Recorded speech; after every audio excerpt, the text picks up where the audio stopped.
And welcome to the RSA webinar. I'm really happy that you're here, and we are looking forward to some very interesting insights that we are getting on the global pandemic and the small business economy. My name is Heike. I'm a professor of economic geography at the University of Bern in Switzerland. And I would like to welcome also Professor Mark Hart, who will be the presenter today. Mark is a professor of small business and entrepreneurship at the Aston Business School in Birmingham. He's also the director of the Enterprise Research Center, and he manages the Global Entrepreneurship Monitor in the UK. As he told me, he is a long-standing RSA member, and we are looking forward, Mark, to your presentation. The way it works is that we have about half an hour, 35-minute presentation by you, Mark, and then we are gathering questions in the Q&A section of the Zoom, and I will pose these questions to Mark, and we have about 25-minute time for answering these questions. So thank you very much, Mark, for joining us, and we look forward to your presentation. Thank you very much, Heike, and it's a pleasure to be here this afternoon. As Heike has said, I work in the Enterprise Research Centre. It's the National Centre for Small Business Research in the UK, funded by government, and we've been doing a lot of work on various aspects of small business growth and impact of policy. What I'm going to be talking about this afternoon are a number of things, but there will be a small business emphasis to this, but it's also really important to bear in mind the sort of interest that you have in this particular webinar, that is on the regional implications. Currently, I'm working for the British Business Bank, trying to work out some of the regional implications of the COVID-19 pandemic, the crisis that has ensued, and what that means for the regions to try focus on aspects of their interventions. But what I want to do first of all is go back to the idea of what I will be talking about this afternoon. Is there anything from the previous that we can sort of see as common features of current? We're in the midst of this. Obviously, depending on which country you're logging in from, you're at various stages of this crisis, whether it's trying to get back to normal. Okay, it's a bit of a mixed bag of really the government not really knowing exactly what direction is going in. There's lots of confusion, and let's just leave that comment there, shall we? The key point is that, with the benefit of hindsight, we can look back and measure this much more readily. But I think there's an important discussion to be had about what we can learn from previous pandemics, previous economic downturns, how we can begin to think about the recovery period and what's likely to be happening in that particular case. I'm going to be looking at some of the early evidence, particularly about SMEs and also supply chains. I'm going to be looking at some aspects of the work I've been doing on business dynamism. I've been working with some scenarios across the regions, and it's not necessarily good news. The various scenarios we can look back on is the global financial crisis a good reference point? Yes and no is my answer to that, but I think it's a useful place to go back and see how economies recovered in the post-crisis period. I think we may find something there that would be of importance. And I suppose the last point I will make here by way of introduction is that we've got an economic crisis, like a public health emergency. And in that context, we've got an economic crisis, but due to the features of reaction in terms of complete lockdown, whether it's parts of countries or the whole country, and each of your own experiences of that in the last number of weeks and months. I do believe we are in uncharted territory. Please don't take any of my this afternoon as predictions. I'm just trying to get my own thinking organized about where we're likely to be going in terms of economic development at the regional level in the next number of weeks, months, and indeed, because I do believe that the recovery period will be quite long. I think that across the private sector, whichever country we're looking at, that the majority of businesses have been impacted negatively. And it has to be said, many positively.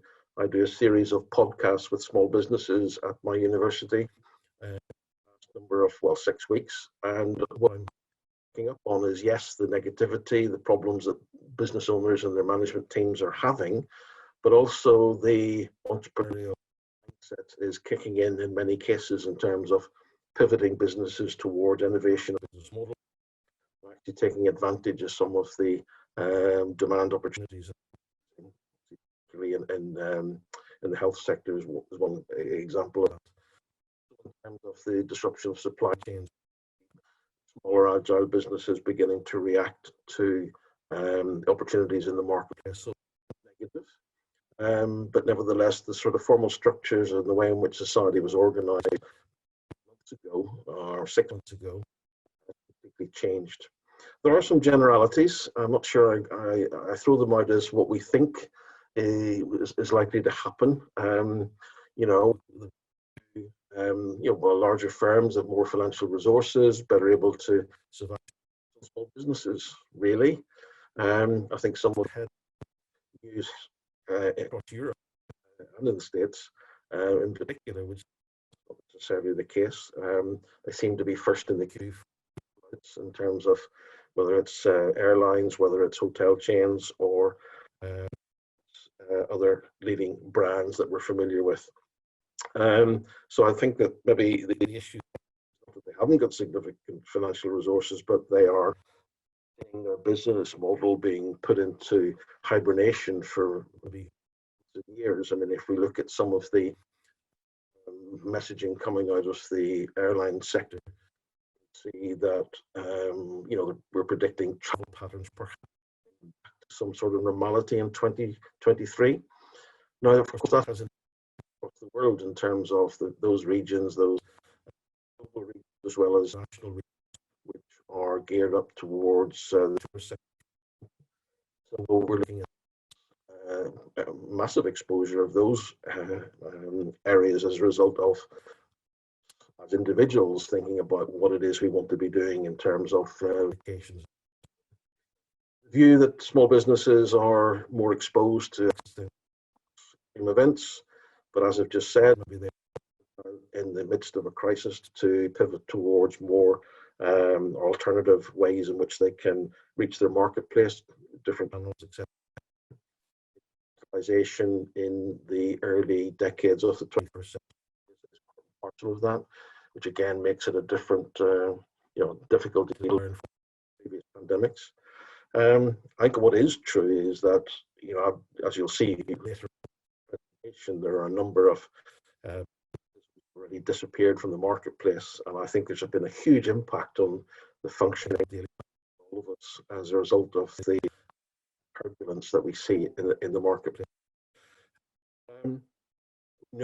From a lot of the literature over the decades that small firms are in the driving seat with respect to creating growth, whether it's jobs and activity. They're crucial to the recovery, but the question is how many of them will survive.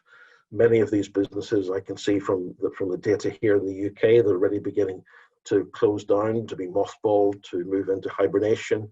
How easy will it be to restart those businesses again? I'll be saying something about that from what we learned from the global financial crisis. Take you back 100 years. Put the current pandemic into context. Over 100 years ago, 40 million people lost their lives as a result of what became known as the Spanish flu pandemic. When I look and see what we can find from that, most of this is from a lot of the media coverage, newspapers, etc. at the time. So this, it's very difficult to get actual, hard data and all of this. But and can I just say that some of this earlier stuff is a piece of work that the research centre did for government about a month ago, and the references on the very first slide. So if you can chase that through our website, the references you can see on these slides now, you will be able to find them in the bibliography to that research report that was done by two of my colleagues and Temi in the research centre.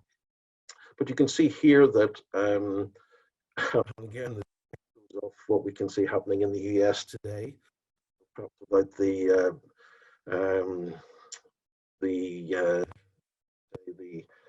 behavior of a president, which is rather strange and dangerous in 20. But what you can see here is some US states were reacting quite differently, and issues of mortality, etc., etc. I noticed when I was going back and reviewing the pandemic years ago was the fact that the demographics are completely different from what we're experiencing at the moment. Today, as you know, it's all about, not uniquely, of course, but it's basically a virus which has proportionate ill effects on older individuals, whereas it was the more able-bodied who were to the worst effects of the flu back 100 years ago. We saw that quite clearly in terms of the soldiers after the war. You can see estimates of averages that we're experiencing, and again, echoes of today. Sort of that we're suffering most were in the 7% sectors, whereas healthcare products were increased their revenues. So some things never change in a pandemic, which the economy and society reacts. An interesting aside is, I find quite fascinating, was the increase in productivity that we saw as a result of the higher numbers of deaths.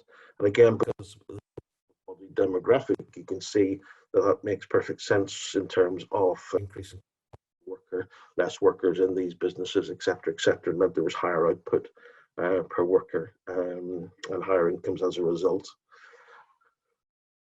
Moving on to other recently, we can see that we had swine flu. There was a short-term impact on the Mexican tourist industries for obvious reasons, but they tended to be, and again, I think that's something which is going to be quite different this time. We've had outbreaks of SARS, foot and mouth in the UK, ASC, attacking the beef industry. So again, there's been various, not pandemics as such, but perhaps outbreaks of major public health diseases which are causing concern. Obviously, foot and mouth is an issue with respect to one particular sector, but those act differentially on supply chains and ways in which the economy is organized. Again, if we look at examples here, the avian flu in East Asia, similar in many ways to the Spanish flu epidemic at the beginning of the 20th century. The poultry sector is affected. You've got a lot of disease and control measures put in, begin to dampen down and close down various aspects of the economy. Huge financial losses, distributional effects. Why is that? Well, simply because of, you know, the way rural communities were adversely affected, incomes falling, etc., etc., perhaps exacerbating income distributions across settings. And that's something I want to flag and come back to when we try and reflect on issues that we can see happening around us today. So that's my history lesson over. Apologies about that. Maybe it's with everyone on the webinar, but I just thought I would share that as part of a review. The paper, it's on the first slide, as I said, on our website. A lot more detail about this, obviously. So what do we think? Mark, just one interruption at this point. We have a bit of a choppy sound. People are not hearing you sometimes, and I apologize on behalf of RSA. Perhaps we can switch off the video while you present. This may also free up some bandwidth in terms of the audio. If you can also switch off your video, we could try that. Thank you. Leave that with me. You don't need to see me, you just need to hear me. Okay, so can people hear me okay? Is that better? Yeah, it's very good. It's much better now. Thank you. Okay, sorry about that, folks. video conferencing facilities that we need during a lockdown are certainly being stretched to their limits, so apologies about that. What I want to go on to do now, after the sort of looking back over the last 100 years, is to think about the impacts that we're observing on COVID-19, what the potential economic and regional implications will be. I think that one of the first things I would suggest here is that we have a complete brick wall in terms of a demand shock and a supply shock. I mean, certainly in the early days of this across Europe, we saw supply chains being severely disrupted for everyday produce. I think I remember seeing the demand for household toilet rolls from Australia coming through, creating panic in some countries in Europe, and that leading through to a major set of issues. So supply chains being perhaps a trivial example, or perhaps not a trivial example, depending on your point of view. But nevertheless, what we've seen here is a complete decline in global aggregate demand. International trade has been interrupted. And again, I'll tease out some of the regional implications of that towards the end of the webinar. So there's been a severe demand shock. Obviously, various sectors are totally exposed. You close the hospitality industry, you close restaurants, cafes, brasseries, etc., cinemas, theatres. Suddenly, you know, the revenues are falling to zero for many businesses, and indeed for many sectors. And they're going to be very, very difficult to reboot after the crisis and the recovery period. People's retail preferences are completely changing. Online, yes, a lot of retail businesses have online shopping facilities. That's obviously something been with us for many years now. But the extent to which people have an appetite for refreshing their wardrobe, refreshing the furniture in their houses in the midst of an economic crisis resulting from a public health crisis where you can't actually leave the house for many countries, is deeply problematic.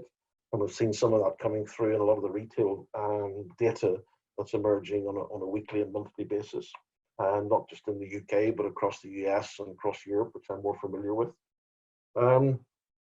We've also seen the supply shocks, as I've said, in terms of disruption.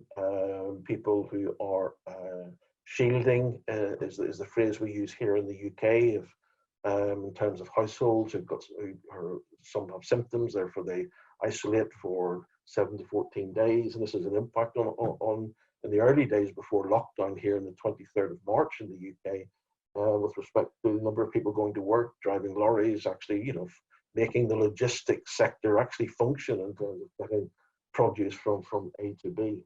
So there are supply shocks that have been taking place, and obviously the quarantines here and restrictions on travel, you know, is really curtailing the way in which the whole of the global economy works. And there will be differential effects from country to country, and there will be differential effects from cities and rural areas and regions across the nations. Right, I need to move on. Just to give you an example of how this crisis has been evolving, obviously we know the origins of this. At the back end of 2019, we can see that there is some debate about when the first instances of this actually arrived into Europe. There's some examples of the first French death actually was at the end of December and not actually at the start of 2020. But you can see here the evolution of the cases, and you can see that, you know, as of yesterday, when I downloaded this data from my go-to site for COVID-19 data, it's the Johns Hopkins University site, a guy called John Burns Murdoch, who's working with the Financial Times, doing some very great work across the globe, and some terrific data there in sub-regions in terms of the way in which this pandemic is affecting mortality rates. And they also do excellent work with respect to excess deaths. I know there's a whole dispute about how we can compare across from country to country in the midst of this crisis, but I do believe that there's an issue of trying to standardise this in terms of excess deaths, and the Johns Hopkins University website is superb. So you can see here, and why I'm using this is not just to illustrate the scale of deaths, but to show the way it's been evolving across the major continents with respect to Europe. You can see its rise in the yellow. You can see in America and also Asia, Africa beginning to cause concern, I do believe, and we're going to see more of that in the weeks ahead. So, you know, the extent to which this crisis is going to be a short-lived one is a moot point. I'm not obviously an expert in epidemiology, but I do believe that government policy is certainly critical with respect to the way this will evolve in certain nation states as well as across continents. So we need to be very wary about this. Okay, I think again we can talk about these, you know, the demand and supply shock I've talked about. There's a disproportionate effect across the economy. Some sectors will benefit financially. I'm thinking about those involved in the health sector, the manufacture of PPE, personal protection equipment in terms of frontline health workers. Others are suffering huge losses. I'm sure all of us know examples of those, not just from an individual business perspective, but also perhaps from a sector perspective. You know, there's a, you know, we can see the complete shutdown of whole sectors of the economy. And again, the larger negative effects will be in the service-oriented economies facing the public, and also huge negative employment effects. I'm going to come on and say a little bit about the sort of range of you know, the scale of what I see as some of the major employment effects. Again, I'm picking up some of the sector issues here about hospitality, tourism, the lack of international travel, airlines mothballing fleets of aircraft. The world stock market has also been suffering in the last number of months, huge losses in oil, gas, coal businesses. Obviously, that's the wider sort of global macro context of what we see happening around us. Let's go back to China. We can see some interesting things here, I believe.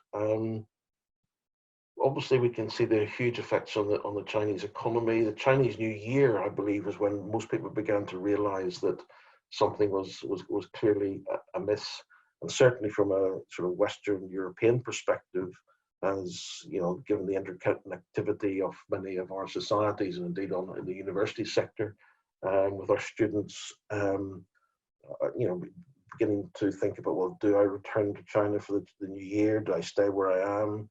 Those that went came back, and there's all sorts of sort of growing concerns about exactly what was happening in the role of international travel and perhaps propagating this virus globally. But we began to see, you can see the scale here of some of the impacts on the Chinese economy overall.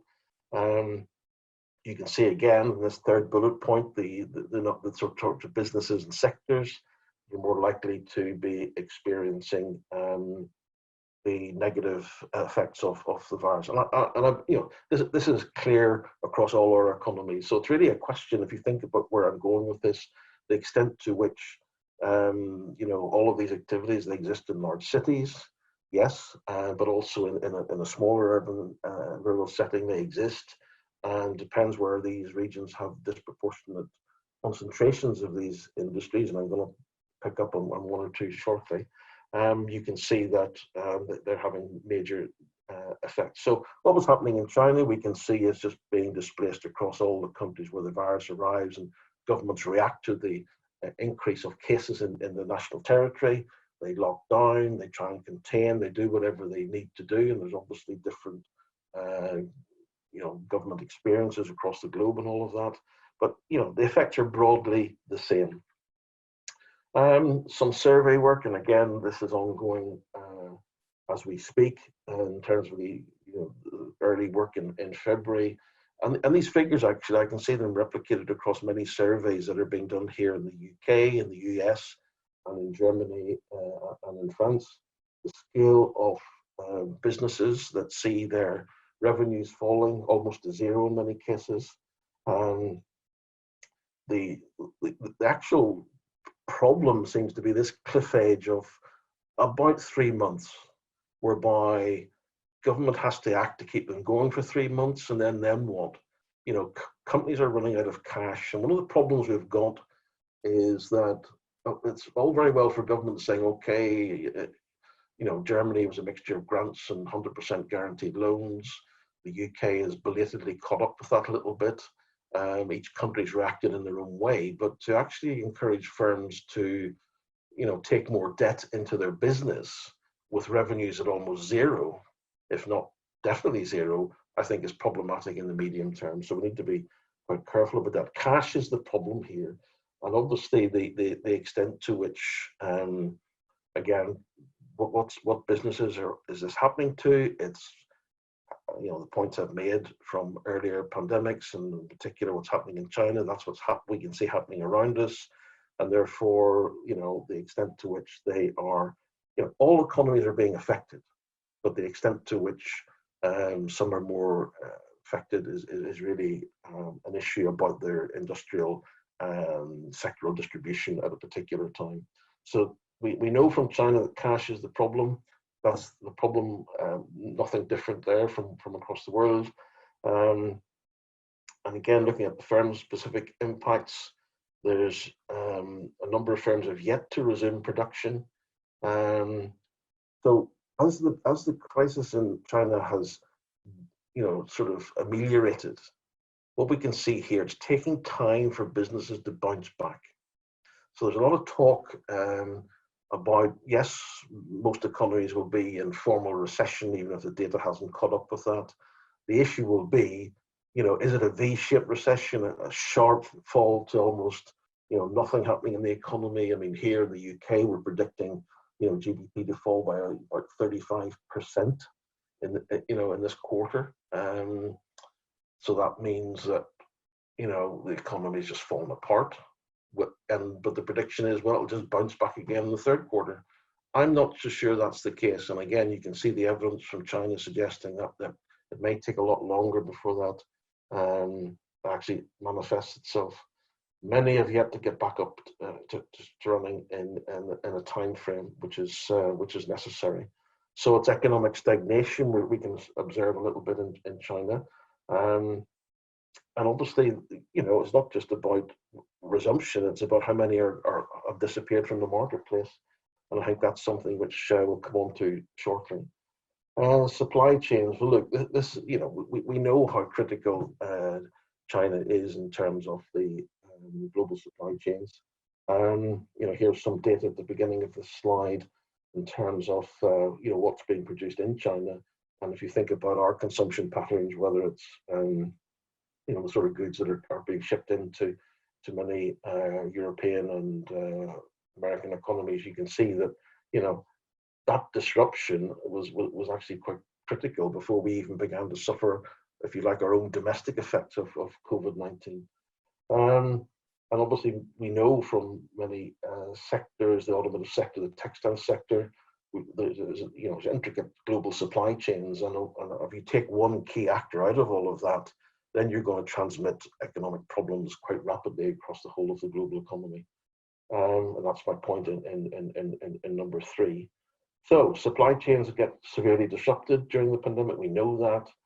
So we need to be thinking about not just support for all firms, but those firms which are sort of key actors in those global supply chains, whether it's, you know, better equipment manufacturing, automotive, textiles, etc., etc. So, you know, we need to be thinking about what it is that's going to, if you like, protect our economies, whichever one that you're representing here this afternoon on the webinar, the extent to which you're able to think about how you reboot and move into the recovery phase after COVID-19 has begun to become less of a public health national emergency. So again, my last point on China, you know, firms were closing in China, transportation links collapsing. You know, that in summary is the transmission issue of what that meant for the rest of the economy. And obviously, global car manufacturers have begun to cease production. We know here in the UK that JLR has basically closed down production, employs thousands and thousands of people in this economy. It's and obviously the dealerships across the world. That's just one example. This is the case of all of the automotive sector. So moving on to a little bit about the UK in terms of some of the work that I've been looking at.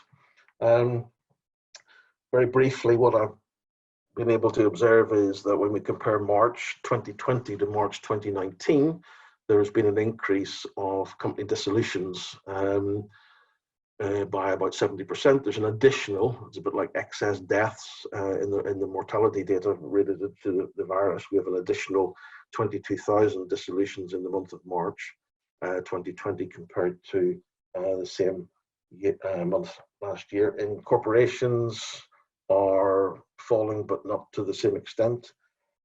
The argument is, why would anybody want to set up a business in the midst of this crisis? Well, surprisingly, what I've been observing, and it is only anecdotal evidence, is that a lot of people who have been furloughed, and by that I mean the government is paying a large proportion of their wages, they are at home. Well, they were certainly at home until Monday morning here in the UK. They've actually begun to think about opportunities to set up their own business. That they've one or two of them actually have realised that the company they were working for was really not very good, and they could actually do the job better themselves. So they've begun to have conversations about setting up their own company once the crisis begins to wane a little bit. But clearly what we're seeing here is the economy is shrinking, it's closing. There's evidence that the levels of exits from the marketplace are rising. If you want to look at a regional distribution of that in the UK, we can see London and the South East dominates, but in particular we can see West Midlands, again the automotive sector, we can see Manchester in the Northwest, where we have a disproportionate number of dissolutions taking place. Again, there's a metropolitan large city story about this. If you look at it from sector point of view, well, that's not a great surprise, is it? The green peaks, by the way, are the excess dissolutions compared to the year previously. We can see the difference here is in wholesale retail, what a big surprise, in the comm sector, in professional scientific business services, effectively. So, we can see here that essentially most sectors are affected, some more than most, in particular wholesale and retail. As again, we saw it in previous pandemics, we saw it in China. Shouldn't be any surprise we're seeing the same patterns here in the UK. These are some scary numbers I've been playing around with. This is probably just for the UK audience, I guess. But if the same thing happened in the global downturn? And I don't suggest for any moment it's comparable. I don't, it's a useful reference point. Then by the end of 2020, you're going to lose 200,000 firms. And give you some context, these are firms which employ people. So I'm taking the self-employed out of this calculation. There's about 1.5, 1.6 million employer enterprises in the UK. So 200,000 of them would close if the same downturn happened this year as happened after the financial crash over a decade ago, losing 3.3 million jobs. Right, what I'm now moving on to is a scenario which suggests, okay, where are we today? I'm using the Office for National Statistics fortnightly survey on businesses that have actually closed. The most recent data was published today, actually. And we're looking at about 1% of businesses have gone. And then there's another category of at risk. So if we said, right, those that are really at risk, our businesses are saying, like, we're about to run out of cash, then we're going to lose 85,000 firms and 1.3 million jobs. That's probably by August, okay? And the really, really scary number is the last one. And if you look at BCC, sorry, for those of you who are not familiar, I do apologise, British Chamber of Commerce Tracker Survey, I think they're doing the last one this week. They've been doing it every fortnight. The OBRs, the Office of Budget Responsibility, in terms of the predicted downturn, then if we look at what they're telling us in terms of businesses when they'll run out of cash, their likelihood to close, etc., then we're going to lose half the private sector in the UK, just over 11 million jobs, and half the business stock, just under of 830,000 firms. So that just puts the scale in the UK context. Many of you are probably working on what other data sets across the world to perhaps try and get some sort of sense of what's happening in your own constituencies, but certainly that's the sort of territory we're in. And if you look at it across the regions, again, it's a large metropolitan city story here with London, South East. The Northwest was Manchester and Liverpool, West Midlands was Birmingham, and other hotspots. But you can see that that's the middle scenario, option 2, with respect to the 1.2 million jobs already lost or will be lost very, very quickly. Again, I think this is quite important because looking at McKinsey stuff that they've been putting out this week, and some of you may have seen this on social media, the key point here is that the low-income regions, and these are they in sharp detail, on the left-hand side in terms of income levels, and then they're modelling of the jobs at risk by region. You can see there's a very strong correlation there between the pattern on the right and the left. So we know the UK has suffered from persistent and significant regional income disparities. From the very day I set foot in Regional Studies Association back in the mid-1970s, nothing's changed. I wonder why. That's another webinar or another book or another conference. I'll throw that one out for Sally to smile about. But I think what we're saying here is that regional disparity is made worse by the layoffs that have taken place, i.e. the firms that have closed, these 1.2 million that are really at risk, and the furloughs that have taken place, putting people into mothballs and telling them to stay away from the workplace. So I think that's really quite important. It's beginning to take the COVID-19 crisis, the public health crisis, the economic crisis, into the territory of regional studies in terms of the extent to which this will really exacerbate and entrench these regional disparities for many years and decades to come. I put up the mortality rate. John Tomini, who many of you know, was tweeting about this a couple of days ago.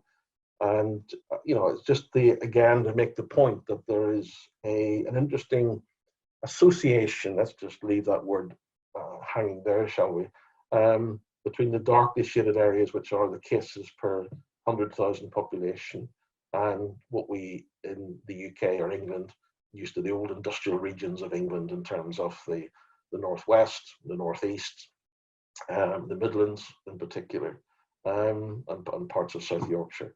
So again, you know, these, you know, there's an interesting debate. We saw the evidence here in the UK about not just older people. We've seen issues about ethnic minorities are more susceptible.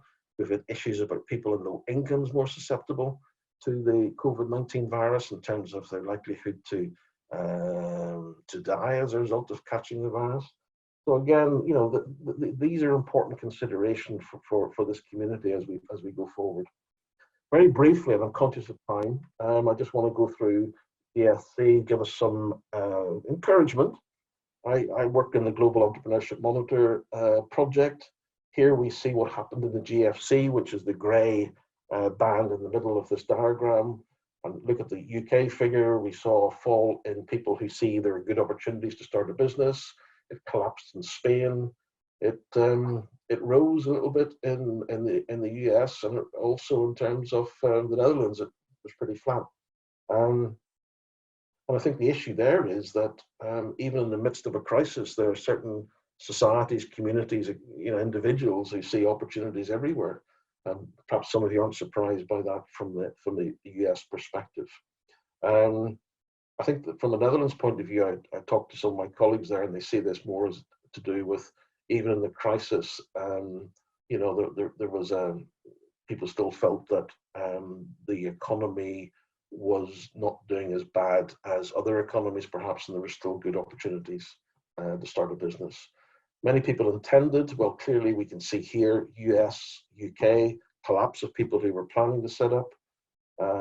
Spain and the Netherlands didn't change. Why is that? Again, got to do with the social security regimes and networks whereby, you know, if you can actually get good unemployment benefit or support, then the actual levels of intention don't tend to change very much.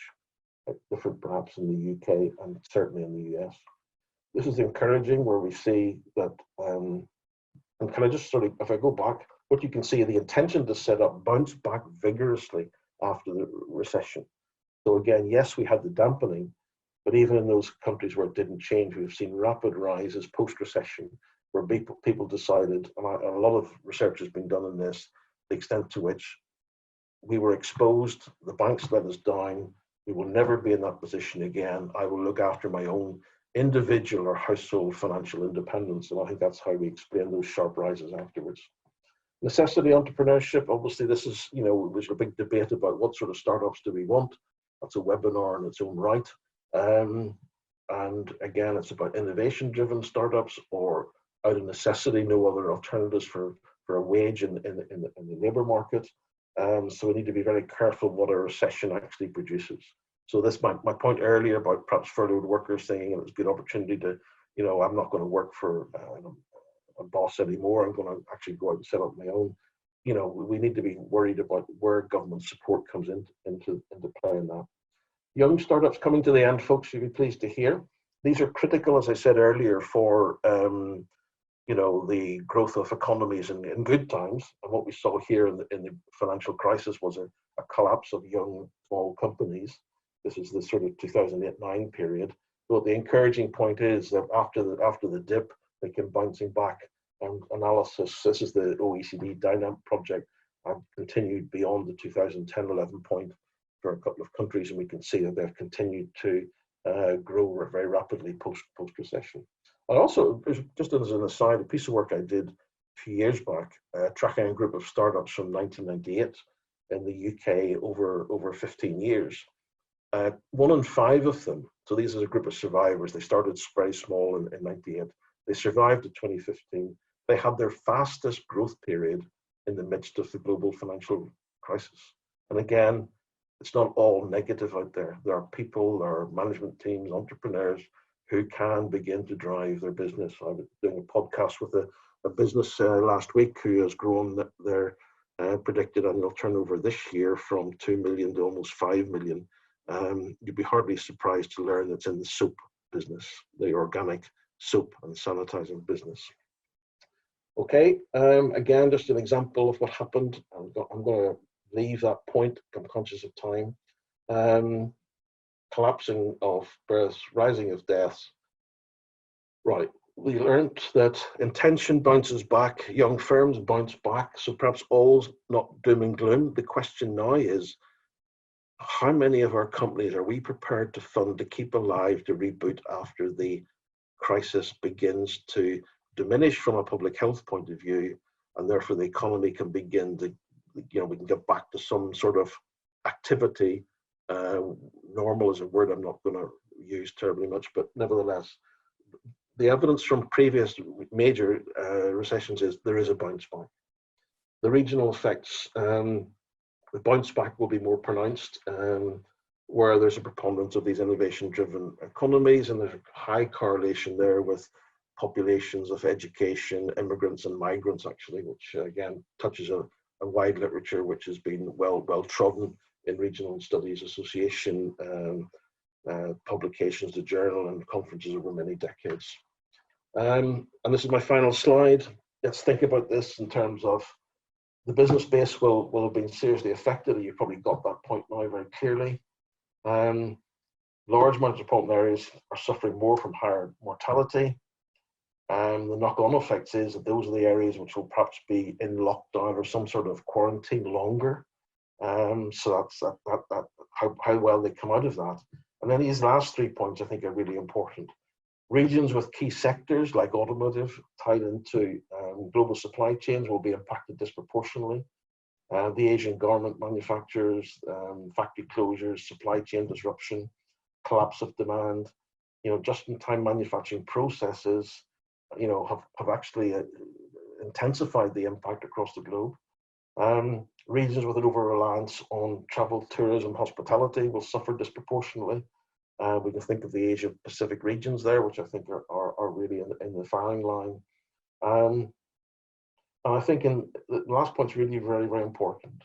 In areas of high risk of job losses, the people who will suffer most are people who have got elementary or low-skilled trades compared to professional occupations. So again, this is intensifying the regional disparities that we have been observing for a long while. So if I was to sum up my takeaway, it would be this crisis will intensify the regional disparities, the spatial divisions we've seen and we've been studying as an association since its inception in the 1960s.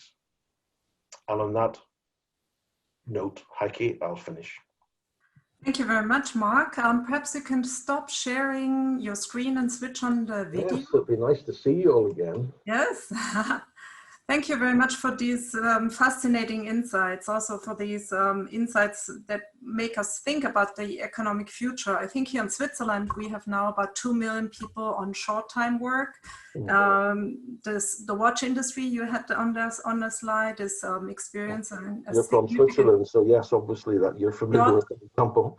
Drop in exports. We have a GDP probably down by 7-8% by the end of the year, and the government is putting nearly to 100 billion into this crisis. So we have a lot of questions. Actually, thank you very much for all these questions. Perhaps one of the first questions is, which sectors will be hardest hit, and in what kind of regions, and which region would be ideal to be in now in terms of recovery? What is your thinking about that? Because you ended your presentation with this notion of unequal spatial development. So this would be an interesting question to explore. Well, I think as I indicated talking through the presentation, Heike, that where you have, so for example, I work in the West Midlands, the automotive sector is really to that region, not just in terms of the large OEMs, but the supply chain of hundreds, thousands of small businesses. That obviously leaves it open to a huge downturn, and whether we can get back quickly is really quite difficult. I think a large couple of cities like London, I think will well, I've got to be careful what I say about the UK here, because we have a particular crisis coming next year, it's called the formal end of our participation in the European Union. So we'll probably deal with this crisis and then walk into a big glass window of another one. But I think a city like London, as I said in my last bullet point, with the large number of professional occupations, a large financial sector, that a lot quickly. But areas with more traditional sectors, so for example, the East Midlands with its textile and clothing industry, even though it has been on the wane, the automotive sector in the Midlands, as I said, I think those regions will suffer even more. I mean, West Midlands is predicted by McKinsey to be the worst affected region in the UK, and I think there's a range of stables to illustrate that. So I think across the Europe, which are concentrated in those more traditional manufacturing sectors, will suffer most, whereas the larger capital cities with a more service sector orientation and perhaps connected into global services are more likely to be more resilient. But let's be clear, every place will suffer. It's just a question of how much, and B, how quickly they bounce back. Yeah. Yeah, I've talked about the Asia Pacific regions with respect to tourism. Travel industry is not going to be the same again for at least 2-3 years, if that. What's the appetite to jump on a metal tube with 150, 200 people and fly somewhere? I think we can all answer that for ourselves, but I won't be on a plane anytime soon. Mm-hmm. Yeah, we have a lot of questions regarding policy and how government should respond. What's the appropriate strategy now? You know, is it the stimulus checks that we see in the United States, or is it maybe even funding a large number of startups? One participant asked, or should we target funding on certain subsections of entrepreneurial startups, for example, that may then give us a head start when the crisis is over. So what kind of government response is appropriate right now? Well, this is something I'm immersed in. I did a webinar for the OECD a couple of days ago, actually, with the issue. So I would recommend people go and have a look at that and see what responses we can see from Denmark and from the Netherlands. And you know, I've looked at what has been done in Germany and in France and the States, and you know, here in the UK, it's basically encouraging firms to take debt into the business. I don't think that's a sensible solution. The take-up of that has been piecemeal. The latest iteration of that was up to £50,000 sterling. Not many more euro, actually, for those of you in the European, in the Eurozone. The average is about 35,000 sterling. And, you know, that's, I suppose, it's 100% guarantee. There's no, you could spend 2 years not having to repay it. The difficulty we've got there is that a lot of it's younger firms. And if we look at the data, these young firms, i.e. less than 3 years, are likely to disappear and they'll never repay it. Mm-hmm. So there's difficulties here. But what you know, you have to intervene. We're spending billions of euros, sterling, dollar to support our small business sector and our larger sectors as well. I think that has to be the right idea. We shouldn't worry about national debt at this time. We just got to spend the money. But I think we're actually. I mean, one idea some of us have been talking about is, rather than take put a loan into the business, have some sort of equity in certain businesses whereby you can actually begin to drive new agendas as we reboot the economy in terms of low carbon, net zero, all of those sorts of agendas. So if government could actually be thinking of ways in which they can turn the cash they're giving to the private sector into a way of helping them drive them closer to their supposedly national agendas, I think that would be quite a sensible thing to do. This was something I've, I know it has been talked about by a number of commentators, and I would agree with that. But taking debt into business is a problem. Businesses will close before they take up loans. Mm. And this is why we've been arguing here in the UK that 80%, no, give it 100%. This is what Germany did, 100% loans, defer the repayments, just get through the immediate sharp downturn, then see where we are. In terms of startups, I'd be very, very careful about public sector, my taxpayers' money being supporting startups at this time. I see startups as rebooting. In other words, those companies that have been mothballed, the extent to which they have a track record in their marketplace, I would go there first to see what we could do with, I see my rebooting as a startup policy after this crisis. Mm-hmm. But I think we've got to be very careful about, cash to startups. The necessity point I made in the presentation is it was a sharp rise. We do not want to be supporting necessity on sort of things of last resort. Mm. They're important, by the way, but I'm talking about the marginal euro of taxpayers' money should not be spent on that type of startup. Yeah. Here in Switzerland, they've been covering some of the liquidity constraints for startups with the guaranteed loans. And so maybe this is also a middle way a little bit. But there were also questions, and I'm trying to kind of combine them rather than... You're doing a brilliant job of 80-odd comments in the chat. So I take my hat off to you, Heike. Yeah. But there were some questions about sort of the positive sides of the crisis. Yeah.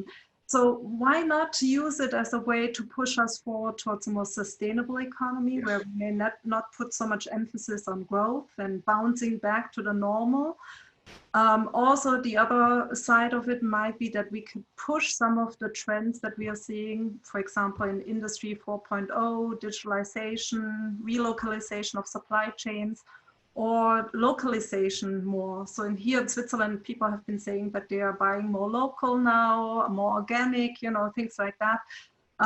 What's your perspective on sort of the positive effects of the crisis? I think that, you know, once we've got over the initial shock, which is sort of an individual family household shock, and what we see happening around us, I think there's a lot of things that we need to be engaging with. So let me start off with that.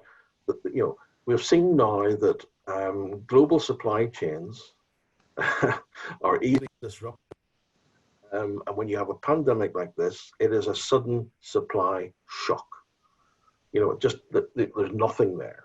And, you know, and I think that that's a lesson that people will learn. And I think is this the opportunity? I know a lot of people are researching this about reshoring and bringing things locally, and you know, manufacture of personal protective equipment for the health workers, for example. It's local. We're not depending upon shipments from Turkey, China, or anywhere else.